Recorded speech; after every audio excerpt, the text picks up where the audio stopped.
आप सभी को राम राम। मैं दीपक कुमार आप सभी का स्वागत करता हूं ताता स्टाइल में। दोस्तों, चर्चा शुरू करने से पहले आज मैं आप सभी लोगों से एक निवेदन करना चाहता हूं और निवेदन मेरा यह है कि आप लोग वीडियो को जब देखते हैं तो पूरा देखिए और पूरा देखने के बाद जब आपको लगे मैंने इस वीडियो के माध्यम से जो बात कहा हूं, अगर वह बात तथ्यात्मक रूप से सही है, आप मेरे विचारों से सहमत हैं, तो फिर आप इस चैनल को और मजबूत करने के लिए अपने तरह के और सारे लोगों को जोड़िए, उनको जोड़ने का प्रयास कीजिए और जो कुछ भी कमी है हमारे आपके बीच के चर्चा में, कुछ भी अगर कमी है तो उसको बताइए, जिसे मैं ठीक करूं, जिससे और बेहतर से हमारा और आपके बीच का ये चर्चा हो सके। तो बात करते हैं विषय का। दरअसल दिल्ली शराब घोटाले के मामले में जब से तेलंगाना के पूर्व मुख्यमंत्री केसीआर की बेटी के कविता की गिरफ्तारी हुई है, तब से दिल्ली में बैठा जो दुनिया का सबसे कट्टर ईमानदार मुख्यमंत्री हैं अरविंद केजरीवाल, वो बहुत डरा हुआ है और वह इस कदर डरा हुआ है कि अब वो अपनी सारी ताकत लगा दिया है कि किसी भी तरीके से वह अपने गिरफ्तारी को 2024 के लोकसभा चुनाव तक टाल सके, वह अपने गिरफ्तारी को रोकवा सके, उस पर रोक लगा सके। ईडी के कार्रवाई के ऊपर किसी तरीके का कोई रोक लग जाए। अब इसी प्रक्रिया में अरविंद केजरीवाल और उनकी पार्टी के लोग लग गए हैं। उन्होंने इसके खिलाफ दो तरीके का रास्ता अपनाया है।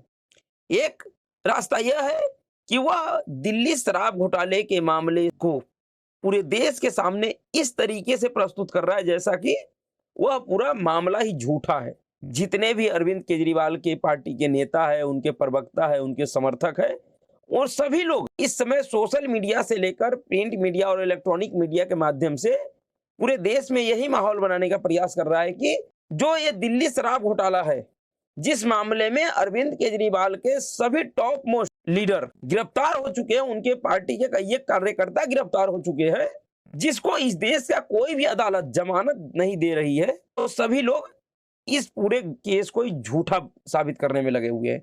तो दूसरा रास्ता उन्होंने कानूनी तौर पे अपनाया है। जो उनका एक लीगल टीम है वह दूसरे रास्ते पे चल रहे हैं और वह अदालत के जरिए हर संभव प्रयास कर रहा है कि किसी भी तरीके से ईडी के कार्रवाई के ऊपर लोकसभा चुनाव तक रोक लग जाए।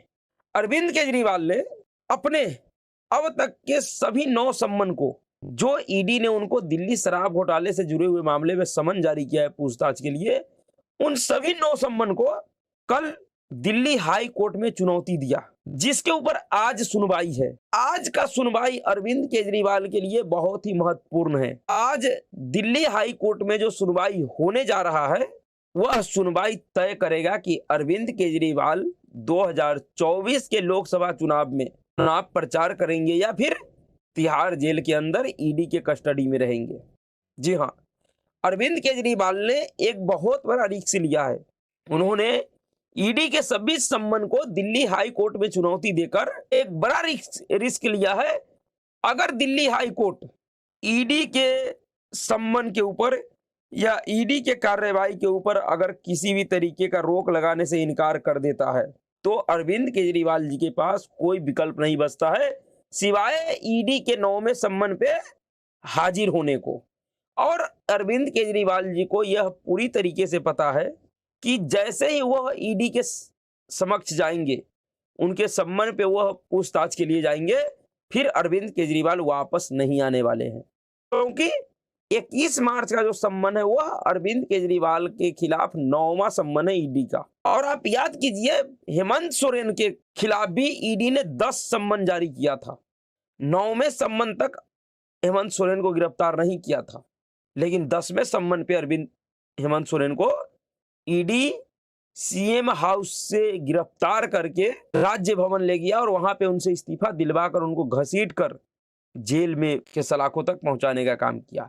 लेकिन अरविंद केजरीवाल को हो सकता है कि 9वें सम्मन पे ही ईडी तिहाड़ पहुंचा दे, क्योंकि के कविता की गिरफ्तारी के बाद जिस तरीके का खुलासा जांच एजेंसी ईडी ने किया है और जिस तरीके का दलील सीबीआई ने दिल्ली शराब घोटाले से जुड़े हुए केस में अदालत में दिया है, जिस तरीके से सीबीआई ने कहा है कि अभी इस केस में बड़े बड़े मछलियों को गिरफ्तार करना बाकी है, बड़े हाई प्रोफाइल लोगों को गिरफ्तार करना है, इन सभी चीजों को देखकर अरविंद केजरीवाल और उनका टीम पूरी तरीके से डर गया है। उनको समझ में आ गया कि अब अरविंद केजरीवाल किसी भी तरीके से बचने वाले नहीं है, उनको जेल जाना पड़ेगा। और जेल क्यों नहीं जाना पड़े? आज जो अरविंद केजरीवाल और उनके समर्थक जो पूरे देश में एक झूठ फैला कर रखा हुआ है कि दिल्ली शराब घोटाले के मामला झूठा है, तो इन लोगों को बताना चाहिए कि जब दिल्ली शराब घोटाले के मामला झूठा है तो अरविंद केजरीवाल को जमानत क्यों लेना पड़ा है? दिल्ली शराब घोटाले के मामले में जो जांच एजेंसी ईडी इनको सम्मन कर रहा था, जिस सम्मन को यह अब तक नजरअंदाज कर रहे थे, उसी मामले में अरविंद केजरीवाल अभी 2 दिन पहले राउज एवेन्यू कोर्ट से जमानत लेकर बाहर आए हैं। अगर अरविंद केजरीवाल जमानत नहीं लेते तो इनको जेल जाना पड़ता ईडी के सम्मन के मामले में। तो जब दिल्ली में कोई घोटाला हुआ ही नहीं है, कोई मुद्दा ही नहीं है, तो फिर अरविंद केजरीवाल जमानत किस खुशी में लिए, किस मामले में लिए हैं? उनको जमानत लेने का भला क्या आवश्यकता था?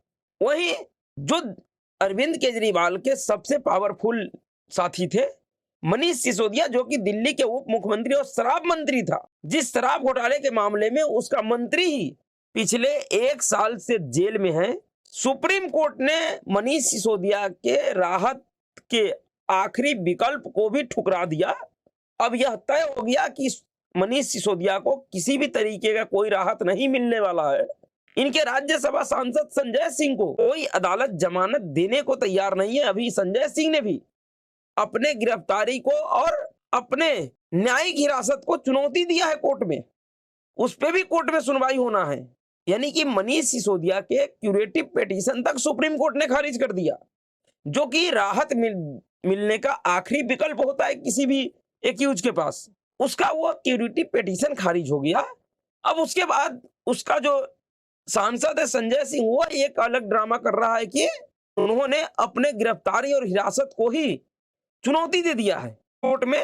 तो उस और दूसरी तरफ अरविंद केजरीवाल, जिनको जांच एजेंसी ईडी शराब घोटाले से जुड़े हुए मामले में पूछताछ के लिए 9वां सम्मन जारी किया है 21 मार्च के लिए, वह अरविंद केजरीवाल अपने सभी सम्मन को अब अलग से दिल्ली हाई कोर्ट में चुनौती दे दिया। समझ जाइए, यानी कि मनीष सिसोदिया को सम्मन को, संजय सिंह के सम्मन को, इन लोगों के सम्मन को कभी भी अरविंद केजरीवाल ने किसी कोर्ट में चुनौती नहीं दिया, लेकिन अपने सम्मन को इन्होंने कोर्ट में चुनौती दे दिया है। और अगर दिल्ली हाई कोर्ट आज अगर कह देता है कि ईडी का सभी सम्मन कानूनी है और अरविंद केजरीवाल को उसका जवाब देना पड़ेगा, तो फिर अरविंद केजरीवाल के पास क्या विकल्प बचता है? अरविंद केजरीवाल ऐसे भी विकल्प विहीन हो चुके हैं। अरविंद केजरीवाल को जांच एजेंसी ईडी उस राह पर ले जाके खड़ा कर दिया है जिसके आगे कोई रास्ता नहीं है। एकदम से वो बंद, जैसे बंद गली होता है ना, उस बंद गली में अरविंद केजरीवाल को फंसा दिया है ईडी ने। अगर वो वापस लौटते हैं तो सीधे तिहाड़ पहुंचेंगे और आगे जाने का कोई विकल्प नहीं है, रास्ता बंद है। अरविंद केजरीवाल और उनके नेता जो अपने आप को बड़ा सातिर दिखाने का प्रयास कर रहा है, क्योंकि सातिर तो है, क्योंकि अरविंद केजरीवाल एक एनजीओ गैंग का सरगना है। यह एक ऐसा व्यक्ति है जो राजनीति में आने से पहले जब ये सरकारी जॉब में था तो यह एक एनजीओ चलाता था। एक सरकारी पद पे रहते हुए भी ये एक प्राइवेट एनजीओ चलाता था ये व्यक्ति। इसलिए एनजीओ गैंग के जितने भी सरगना होता है वो सातिर होता है। आप तीस्ता सितलवार को देख लीजिए, हर्ष मंदर को देख लीजिए, मणिशंकर अय्यर की बेटी को देख लीजिए। इस तरीके के बहुत सारे एनजीओ गैंग के खिलाड़ी हैं इस देश में जो एक से बढ़ के एक सातिर हैं। उसी में का एक अरविंद केजरीवाल भी है। अरविंद केजरीवाल को यह पूरी तरीके से पता है कि उनको जेल जाना है। इस मामले में वह सिर्फ देश में एक माहौल बनाना चाह रहा है, सिर्फ राजनीतिक सहानुभूति के लिए वह और उनके पार्टी के लोग इस तरीके का नाटक कर रहा है। लेकिन उनको समझ में नहीं आ रहा कि वह अपने द्वारा ही रचे हुए नाटक में इस तरीके से नंगे होते जा रहे हैं कि एक दिन ऐसा आएगा कि अरविंद केजरीवाल के नाम से लोग घृणा करने लगेंगे। अगर आपने कुछ किए नहीं है, आपने कोई घोटाला नहीं किया है, तो आप जांच एजेंसी के सम्मन से भाग क्यों रहे हो? क्या कारण है? वो भी जब उस सम्मन का सुनवाई निचली अदालतों में हो चुका है, आपको निचली अदालत से जमानत लेना पड़ा है। उसके बावजूद भी अगर आप कह रहे हो कि ईडी का सम्मन गैर कानूनी है, तो फिर आपके समझ पे सवाल उठता है कि आप कितने सातिर व्यक्ति हो।